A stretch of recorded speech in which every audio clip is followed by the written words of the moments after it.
Olá! Na aula de hoje, nós vamos estudar as estruturas denominadas máquinas. Na aula de hoje, nós vamos ver como determinar as forças que atuam nos elementos de uma máquina. Lembrando da definição da aula passada, máquinas são estruturas que contêm partes móveis e são projetadas para transmitir e modificar forças. Uma máquina é projetada para alterar a magnitude ou a direção das forças ou movimentos. Máquinas podem ser dispositivos simples ou mecanismos complexos. E ao considerar máquinas, podemos pensar em termos da força de entrada e da força de saída.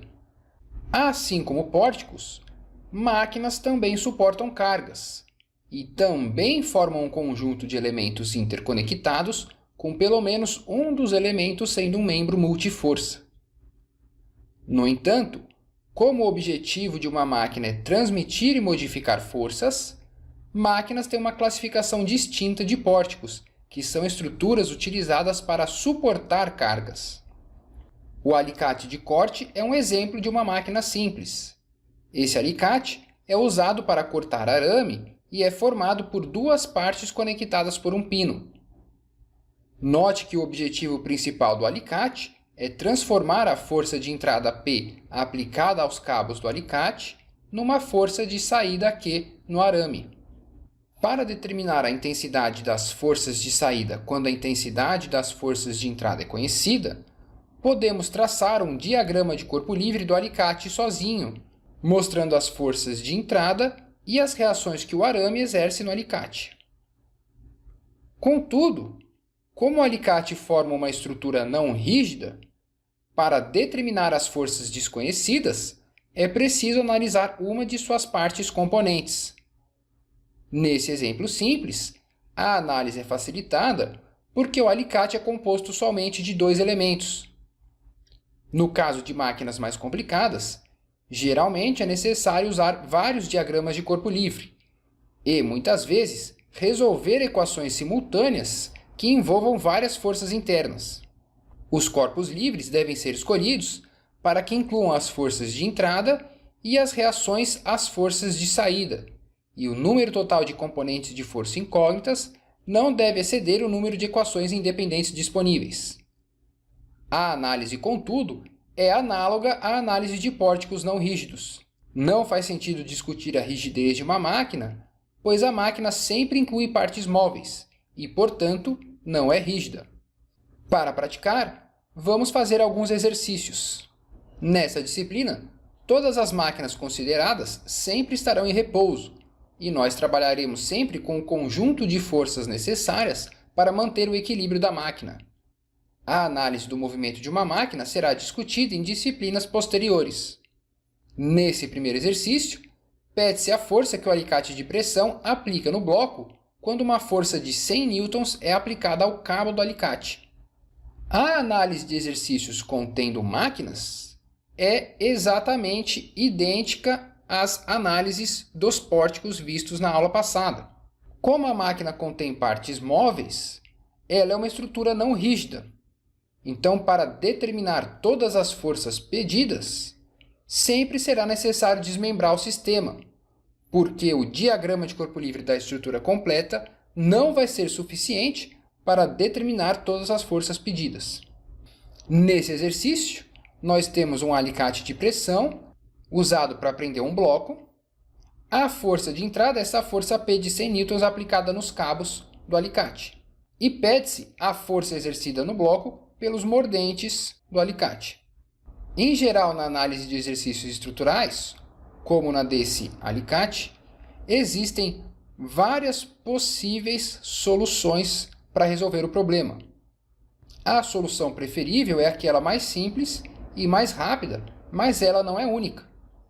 Eu vou mostrar uma possível solução para esse problema, mas existem vários outros caminhos que você pode tomar para determinar as forças pedidas. Em se tratando de máquinas, como são estruturas não rígidas, são estruturas que podem se mover, sempre será necessário desmembrar a estrutura.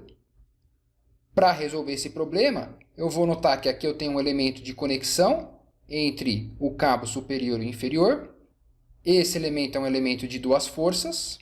Ao separar o meu alicate, eu vou considerar o cabo superior e esse mordente.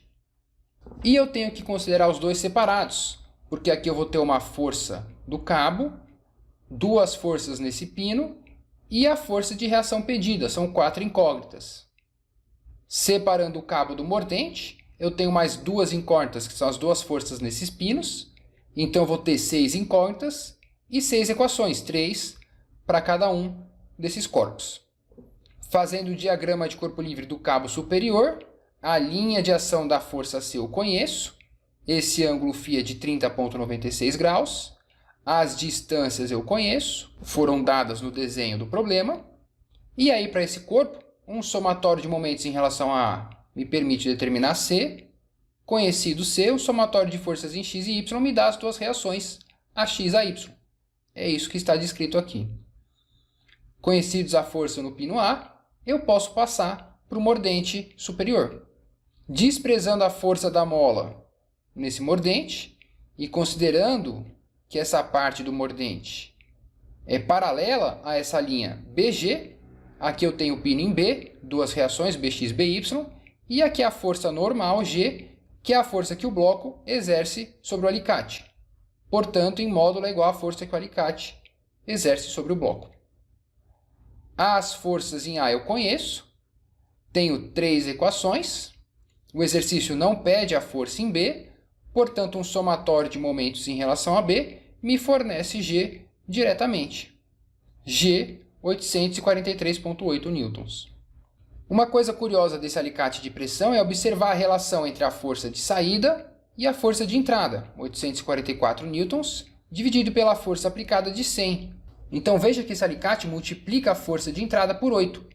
Por isso que esse alicate de pressão é tão usado, porque ele consegue grandes forças de compressão no elemento que ele quer apertar ou segurar, com uma baixa força de aplicação do usuário.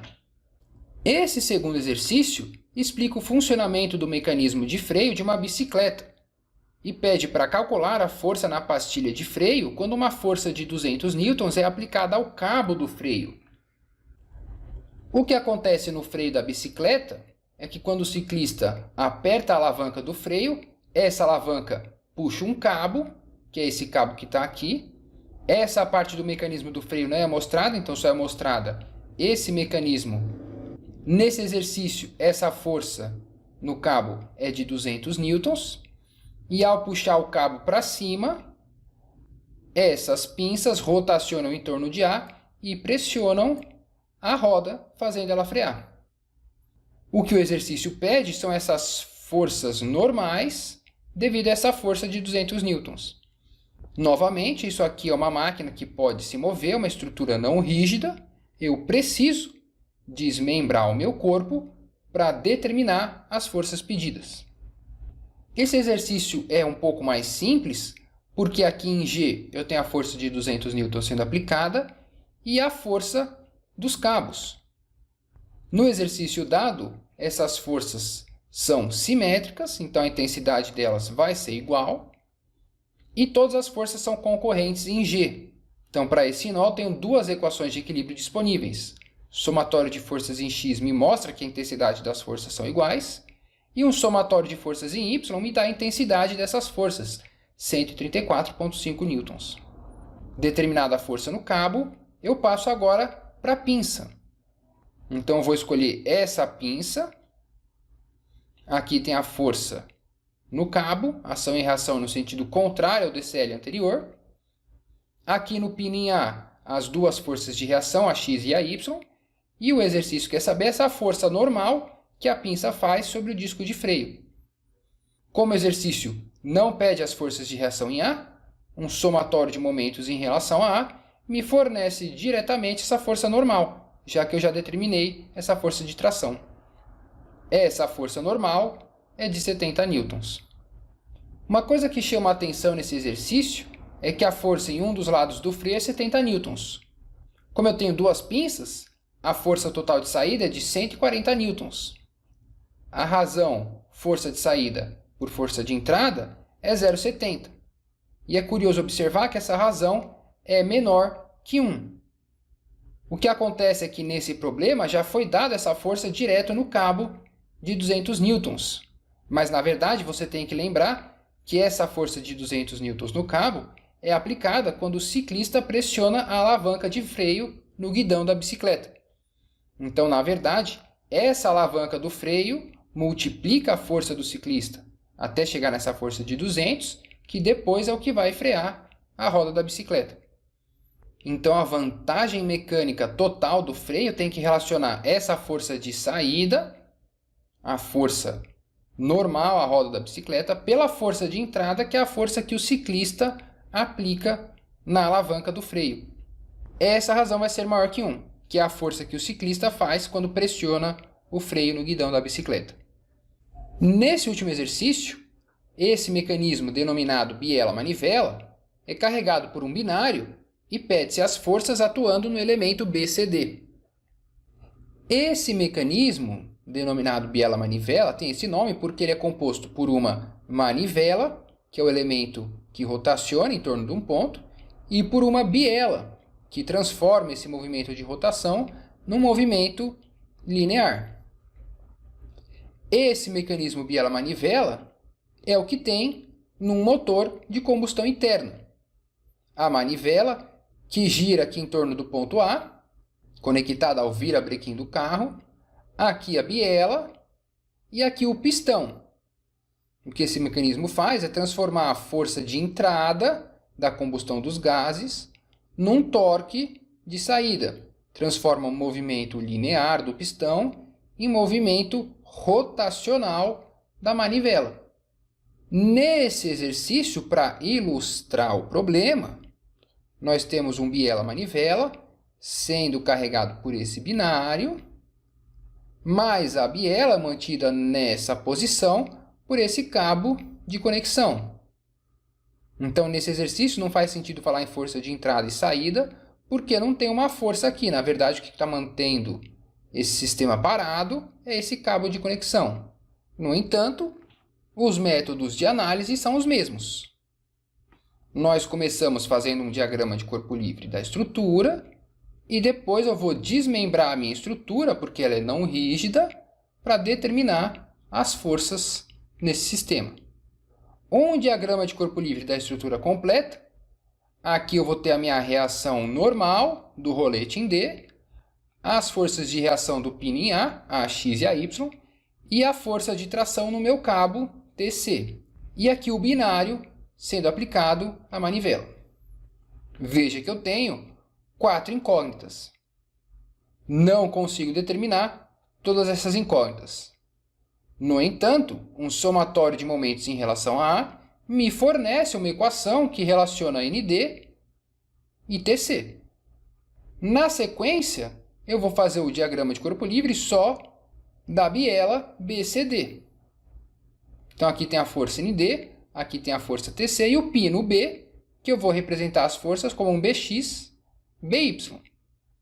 Um somatório de momentos em relação a B me fornece uma segunda equação que relaciona ND e TC.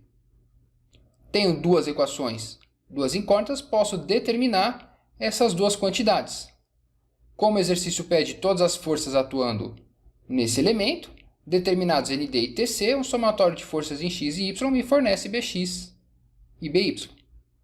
Então é isso que está aqui. Somatório de momentos em relação a uma equação que relaciona ND e TC, desmembrando o meu corpo e fazendo o diagrama de corpo livre só do elemento BCD, somatório de momentos em relação a B me fornece outra equação que relaciona ND e TC, duas equações, duas incógnitas, resolvo o sistema linear, TC 2.320 newtons, ND 1.440 newtons, determinados TC e ND, somatório de forças em X, eu tiro BX, 570 newtons, somatório de forças em Y, eu tiro BY, 1.160 newtons.